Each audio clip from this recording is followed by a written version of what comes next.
Papo Literário. Apoio Cultural, Linda Rosa. Olá, o primeiro Papo Literário desse mês de julho está sendo apresentado aqui do sobrado Dr. José Lourenço, uma construção da segunda metade do século XIX no centro de Fortaleza. Hoje, ele é um espaço de convivência das artes visuais do Ceará e você vai conhecer mais sobre esta bela edificação. Veja o que teremos ainda nesta edição.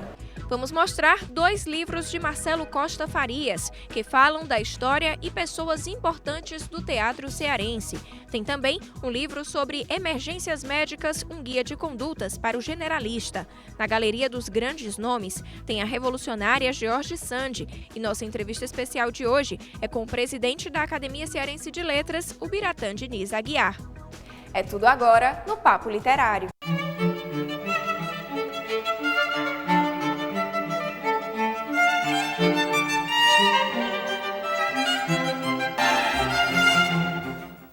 Começamos o programa de hoje aqui no sobrado Dr. José Lourenço, nesta exposição que contém peças que irão compor o Museu Indígena Pitaguari.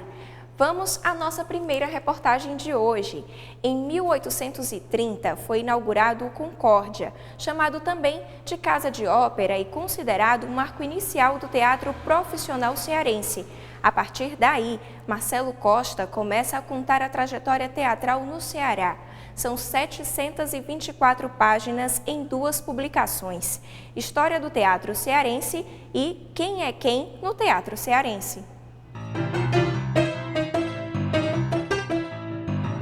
A primeira edição do livro História do Teatro Cearense foi publicada em 1972. Agora, 45 anos depois, o autor, dramaturgo, ator e pesquisador Marcelo Farias Costa lança a segunda edição da obra, que foi dividida em 2 publicações. Eu trouxe aqui só para comparar, a primeira e essa segunda edição. Esse livro de 72, ele tem um último capítulo que chama Quem é Quem no Teatro Cearense, que são biografias, são verbetes sobre as grandes personalidades do teatro, e que resultou nesse outro volume que acompanha esse primeiro aqui, certo? Então eles são irmãos gêmeos. Então no final tem uma lista de outros nomes, que são pessoas que passaram do prazo, mas eu achava que deviam ser pelo menos mencionadas. Além da evolução dos espaços físicos teatrais, o livro mostra também a evolução dos grupos e espetáculos, que teve momentos de altos e baixos. O teatro não é uma linha evolutiva constante, ele tem como uma maré do mar, ele avança, recua, tem períodos de efervescência e tem períodos de decadência. Nós tivemos 2 grandes períodos muito importantes, foi a década de 1920, com o Grêmio Dramático Familiar do Carlos Cama, e depois a década de 60, com o teatro universitário, com o curso de arte dramática, com a comédia cearense, e com a inauguração da televisão. Nessa época as novelas eram feitas aqui, os artistas daqui eram celebridades, eles não podiam sair na rua, durante o dia que o assédio era grande demais, teve o videotape, nós passamos a ser uma estação repetidora, e nunca mais o teatro se recuperou. E principalmente no começo, que as pessoas deixavam de ir ao teatro para não perder a novela.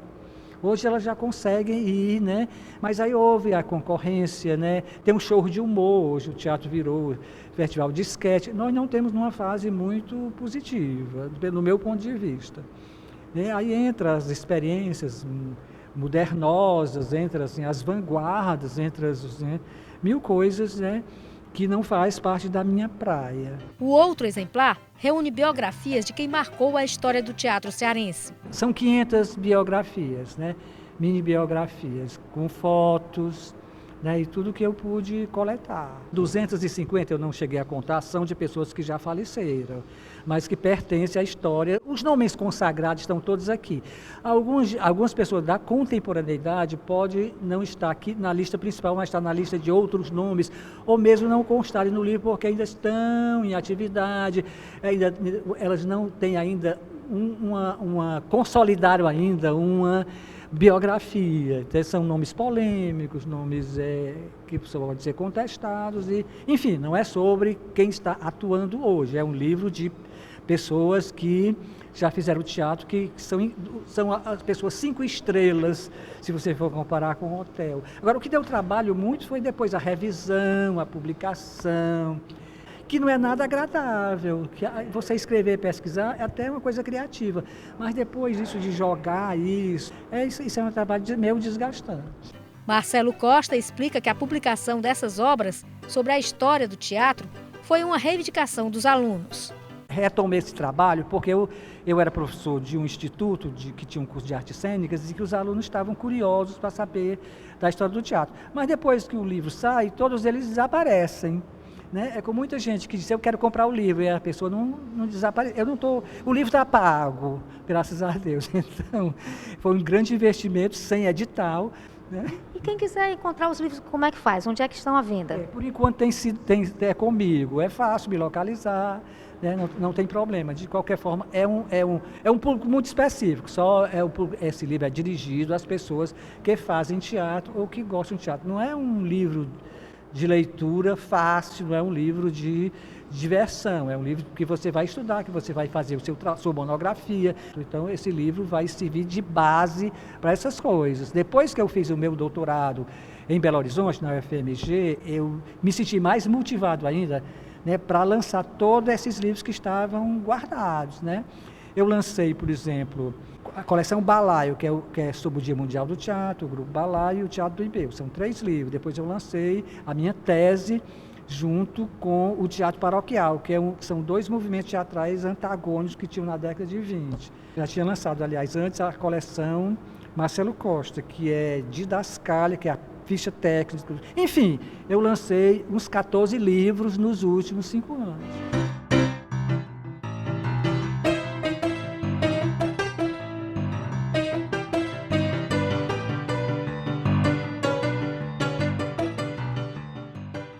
E quem diz o livro de cabeceira de hoje é a Natália Maranhão, diretora aqui do Sobrado Dr. José Lourenço. Confira a dica literária dela.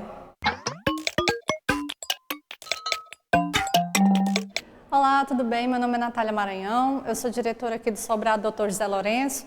E indicação de livro, diante de tantas oportunidades, de tantas leituras que já passaram, agora eu estou lendo um livro chamado A Louca da Casa, da Rosa Monteiro, que é um livro ótimo, que trata justamente de uma mistura entre fantasia e realidade, das memórias dela como jornalista, assim como a cobertura de todos os trabalhos que ela passou ao longo de mais de 30 anos. Recebemos um e-mail da telespectadora do Papo Literário, Célia Maria Gonçalves, solicitando informações sobre o resultado do concurso de poesias A Arte de Fazer Versos. Olha, Célia, as inscrições do concurso estão encerradas e estamos na fase de avaliação dos poemas concorrentes. No próximo programa, divulgaremos os nomes dos vencedores. E se você deseja se comunicar com a gente, anote aí o nosso e-mail: papoliterário@tvceara.ce.gov.br. O endereço é Rua Oswaldo Cruz, 1985, bairro Aldeota, Fortaleza, Ceará. CEP 60125048 e o telefone é DDD 85 3101 3125. Após o intervalo, uma entrevista especial com o presidente da Academia Cearense de Letras, o Biratã Diniz Aguiar. A gente volta já. Papo Literário. Apoio Cultural. Linda Rosa. Estamos de volta com o Papo Literário aqui do 2º andar do Sobrado Dr. José Lourenço, que está recebendo a exposição Biuá de Cláudia Oliveira Quilombola, que trabalha com parangolé, pano de pente. E nossa entrevista especial de hoje é com o presidente da Academia Cearense de Letras, o Biratã Diniz Aguiar. Ele conversou com a jornalista Mônica Silveira sobre literatura e sobre os projetos dele à frente da academia. Pois é, Soraya, é uma grande honra estar aqui recebendo no Papo Literário o presidente da Academia Cearense de Letras, Dr. Biratã Diniz Aguiar, magistrado, professor, político. E é uma grande honra recebê-lo aqui no nosso Papo Literário para falar também do lançamento mais recente, Estação da Palavra. Olha, a alegria é nossa. Não só rever a você, mas aos que fazem a grande legião de espectadores da TV Ceará, num momento em que o país deve buscar, através da educação e da cultura, os caminhos formadores da cidadania. Trazer de volta a poesia para irradiar amor, em contraposição à violência, ao ódio.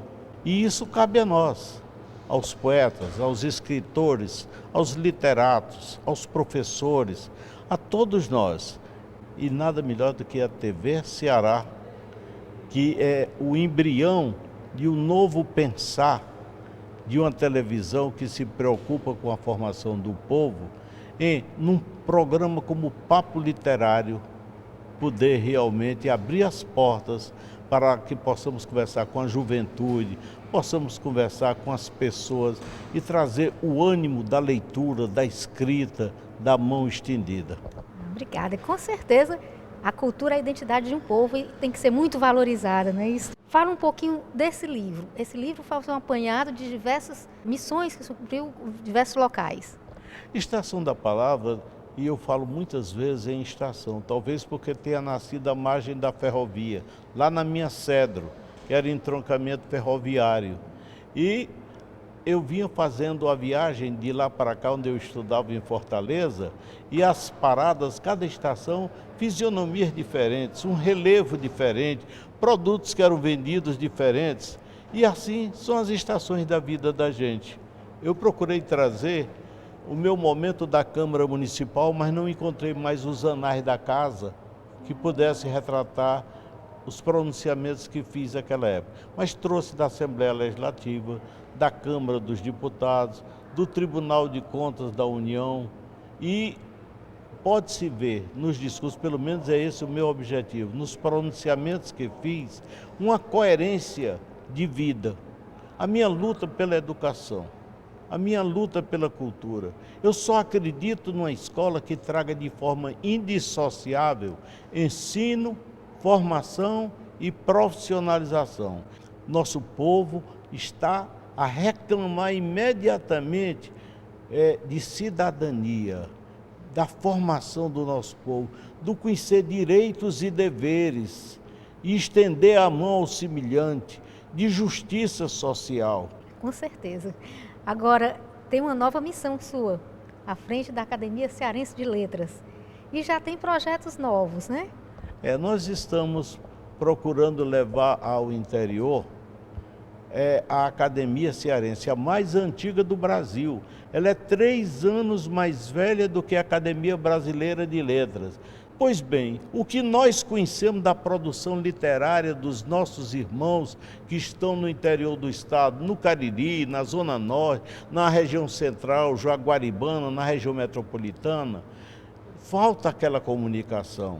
Nós queremos interagir, que eles nos mostrem o que estão fazendo e nós vamos mostrar o que estamos pensando e o que estamos realizando. Nós gostaríamos que não fosse preciso um imperativo constitucional. Nós queremos um imperativo de consciência. E vamos levar ao governador Camilo Santana, ao prefeito Roberto Cláudio de Fortaleza, aos prefeitos do interior dos diversos municípios, essa proposta que façamos o exemplo como fizemos a redenção dos escravos, vamos fazer a redenção do nosso povo pela cultura. Vamos tirar a cultura do último lugar dos orçamentos públicos. Vamos injetar recursos na cultura para que a cultura possa ter a força necessária para injetar cidadania, formação ao nosso povo. Que venham os Patativas do Assaré, que venham os grandes pintores, que venham os grandes intelectuais, mulheres e homens reunidos numa cruzada em favor da formação do nosso povo através da cultura. Eu fui dos movimentos estudantis, fui diretor cultural do CLEC do Liceu, fui presidente do Centro Acadêmico Clóvis Bevilacqua da Faculdade de Direito da Universidade Federal. Então nós debatíamos, nós jovens discutíamos a situação nacional, os problemas nacionais. Havia até parlamento na Faculdade de Direito. Pois bem, o que nós queremos?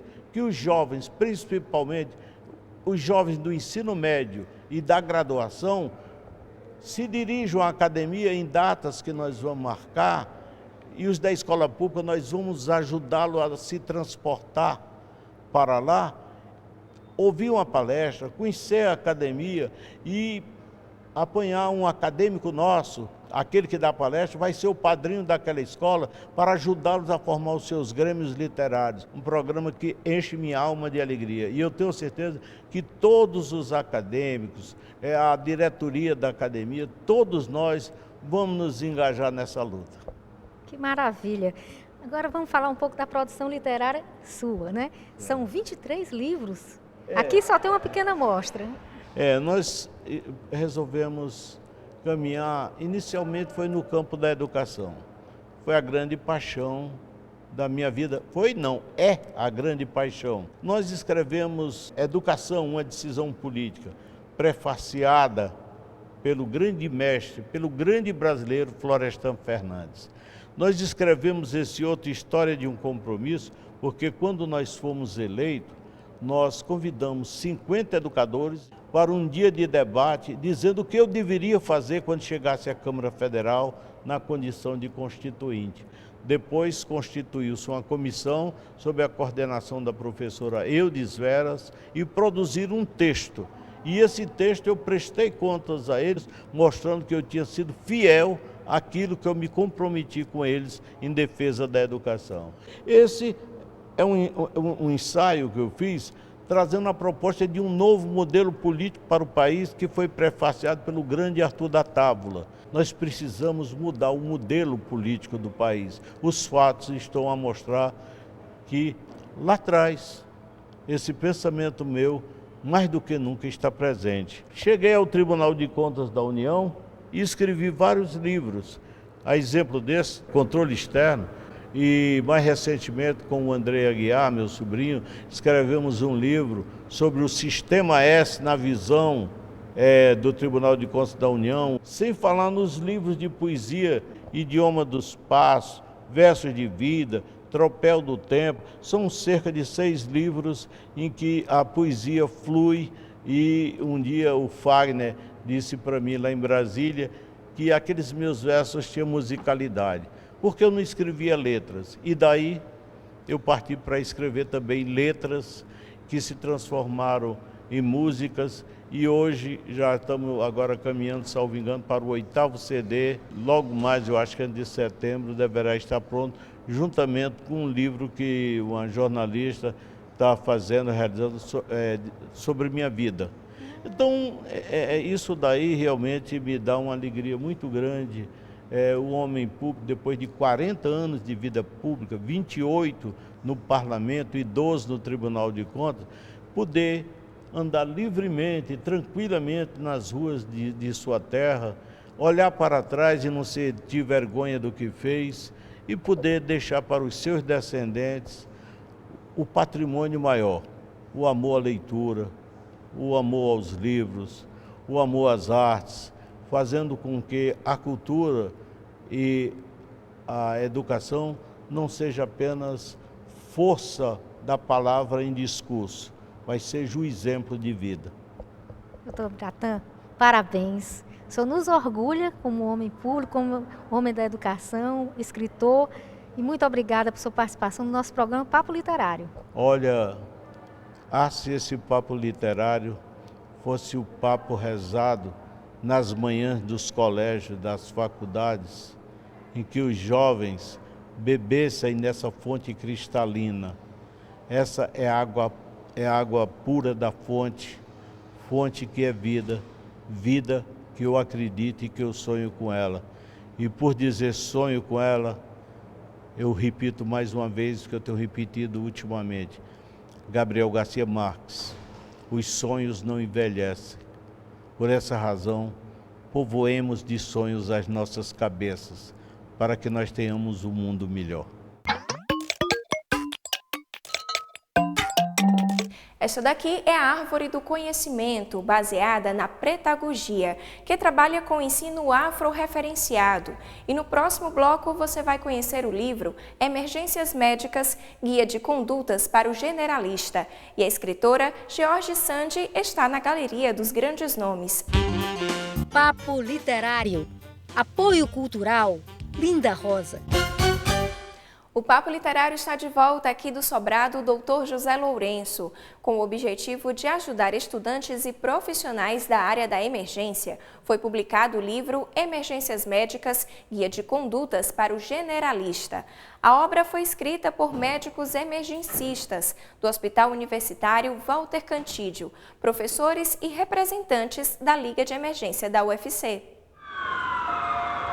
Logo se percebe que numa emergência de hospital, as decisões e procedimentos precisam ser muito rápidos, o que pode ser um momento de muita tensão para residentes e recém-formados.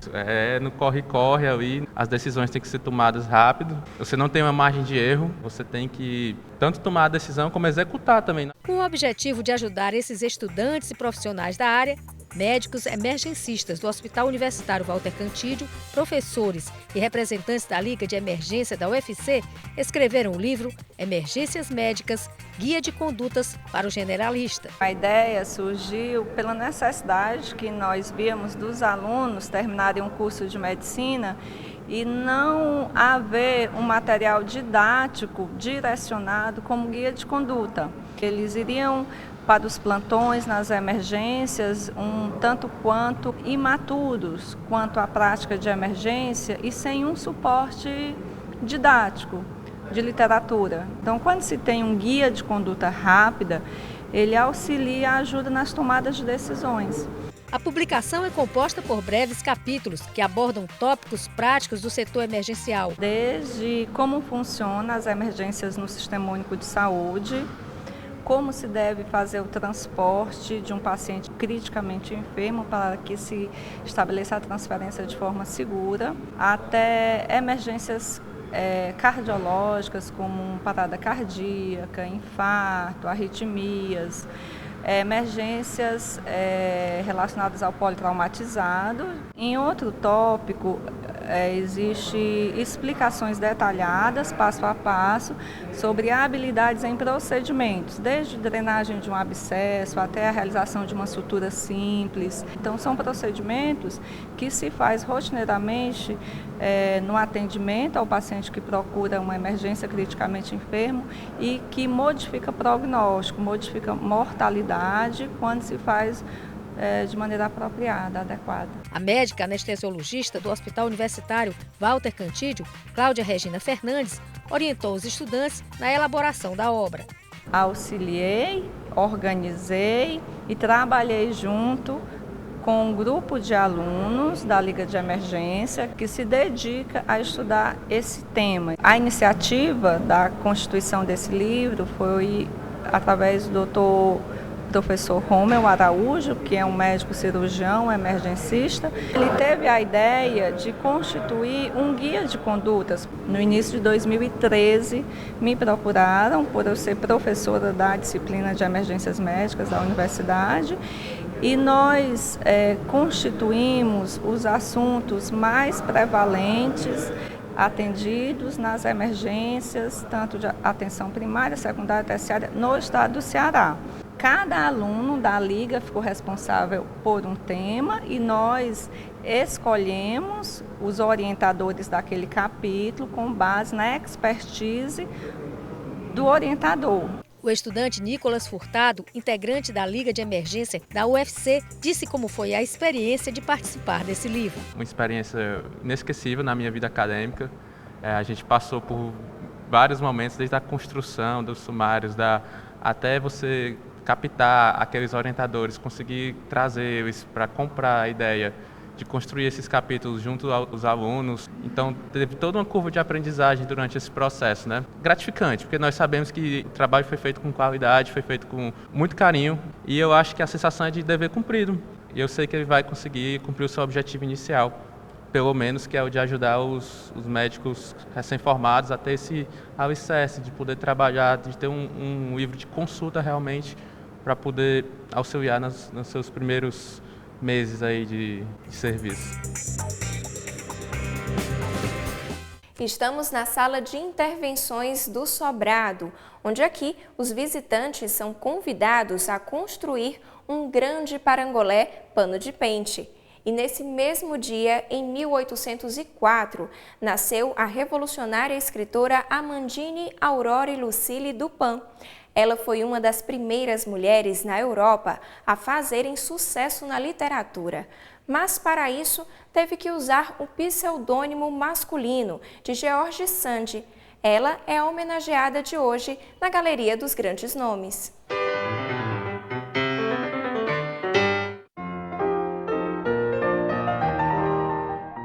George Sand nasceu no dia 1º de julho de 1804 com o nome de Amandine Aurore Lucille Dupin. O pai dela, Maurício, morreu vítima de uma queda de cavalo quando Amandine ainda era criança. Ela então foi levada para uma propriedade da família aos cuidados de sua avó, Marie Aurore de Saxe, que era neta do célebre conde Maurício de Saxe, filho bastardo do rei da Polônia, Augusto II. Durante a infância, ao lado da avó, Amandine passava os dias brincando com o meio-irmão Hipólito. Os dois estudavam em casa com o preceptor. Depois, ela foi matriculada no convento em Paris e se apaixonou pela vida introspectiva, chegando ao desejo de ser freira. Lá interessou-se também por música e teatro.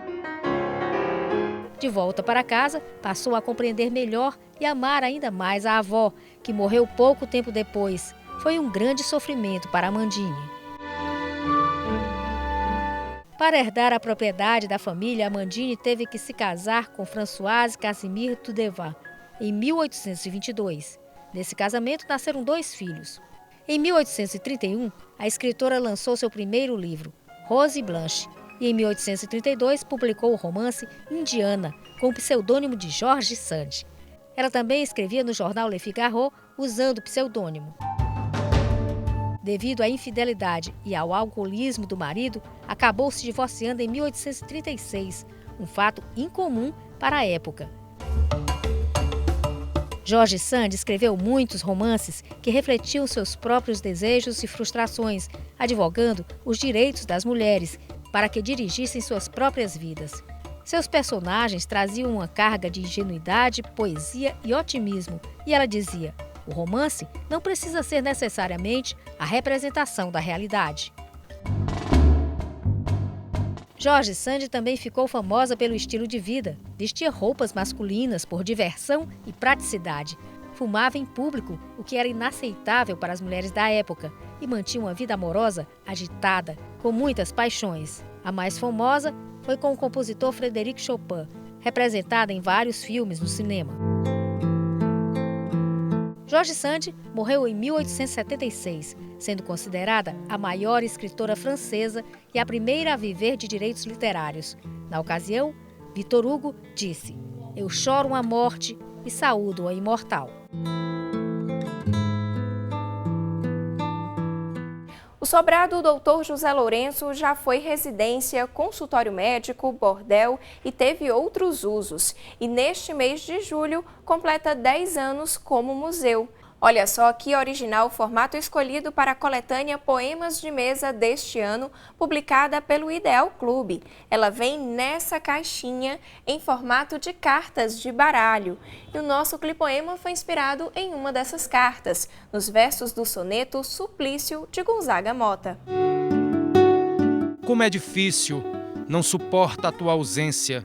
Ainda te encontrarei, espero, mesmo com a defesa do teu desamor.